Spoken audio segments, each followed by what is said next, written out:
Hello ನಮಸ್ಕಾರ. ಇವತ್ತು ನಮ್ಮ ಉತ್ತರ ಕರ್ನಾಟಕ ಸ್ಪೆಷಲ್ ತಾಲಿಪಟ್ಟಿ ಹೆಂಗೆ ಮಾಡೋದು ನೋಡಂಬ್ರಿ. ಇದು ಮಾಡೋಕೆ ಅಕ್ಕಿ ಹಿಟ್ಟು, ಜೋಳದ ಹಿಟ್ಟು, ಕಡಲೆಬೇಳೆ ಹಿಟ್ಟು, ಸಣ್ಣ ಹೆಚ್ಚಿರೋ ಉಳ್ಳಾಗಡ್ಡಿ, ಆಮೇಲೆ ಕ್ಯಾರೆಟ್ ಮತ್ತು ಸೌತೆಕಾಯಿನ ತುರ್ಕೊಂಡಿನಿ ರೀ. ಆಮೇಲೆ ಇಲ್ಲಿ ಕೊತ್ತಂಬರಿ, ಸಬ್ಬಸ್ಗಿ, ಆಮೇಲೆ ಮೆಂತ್ಯ ಪಲ್ಯನ ತೊಳೆದು ಸಣ್ಣ ಹೆಚ್ಚಿಟ್ಕೊಂಡಿನಿ. ಈಗ ಖಾರಕ್ಕೆ ಅಂತೇಳಿ ಮೆಣಸಿಕಾಯಿ ಮತ್ತು ಕೊಬ್ಬರಿನ ರುಬ್ಬ ಹಾಕೊತೀನಿ ರೀ. ಆಮೇಲೆ ಹೆಲ್ದಿ ಆಗಲಿ ಅಂತೇಳಿ ಸ್ವಲ್ಪ ಎಳ್ಳು ಇಟ್ಕೊಂಡಿನಿ. ಅದೇ ಫಸ್ಟಿಗೆ ಅಕ್ಕಿ ಹಿಟ್ಟಿನ ಸರಿ ಮಾಡ್ಕೊಳತ್ತೀನಿ ರೀ. ಈಗ ನೋಡ್ರಿ ಅಕ್ಕಿ ಹಿಟ್ಟಿನ ಸರಿ ಕುದಿಯಾದತಿ. ಈಗ ಎಲ್ಲ ಹಿಟ್ಟುಗಳು ಹಾಕೊಳ್ಳೋಣ. ಈಗೆಲ್ಲ ಹಿಟ್ಟುಗಳು ಹಾಕೊಂಡ್ಮೇಲೆ ರುಚಿ ತಕ್ಕಷ್ಟು ಉಪ್ಪು ಮತ್ತು ಅರಿಶಿನ ಹಾಕೊಳ್ಳೋಣ. ಈಗ ಹೆಚ್ಚಿಟ್ಟಿರೋಂಥ ಎಲ್ಲ ತರಕಾರಿ, ಸೊಪ್ಪು, ಆಮೇಲೆ ಈರುಳ್ಳಿ ಎಲ್ಲ ಹಾಕೊಳ್ಳೋಣ.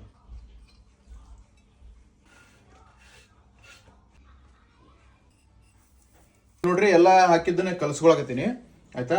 ಆಮೇಲೆ ಇವನ್ನ ಉಳ್ಳಿ ಮಾಡ್ಕೊಂಡು ಸಣ್ಣ ಸಣ್ಣ ಉಳ್ಳಿ ಮಾಡ್ಕೊಂಡು ಹಂಚ ಮೇಲೆ ತಟ್ಟಿ ಬಿಡೋದು. ನೋಡ್ರಿ ಈ ಥರ ಉಳ್ಳಿ ಮಾಡಿ ಇಟ್ಟು ತಟ್ಕೊಂಡಿನಿ. ಈಗ ಹಂಚ ಮೇಲೆ ಹಾಕ್ತಿದ್ದೆ ನೋಡಿ. ಈಗ ನೋಡ್ರಿ ಎರಡು ಕಡೆ ಬೇಯಿಸ್ಕೊಂಡಿನಿ. ಈಗ ತಾಲಿಪಟ್ಟು ನೋಡ್ರಿ ರೆಡಿ ಆಯ್ತು. ಈಗ ತುಪ್ಪ, ಬೆಣ್ಣೆ ಅಥವಾ ಮೊಸರು ತಿಂದು ಎಂಜಾಯ್ ಮಾಡ್ರಿ.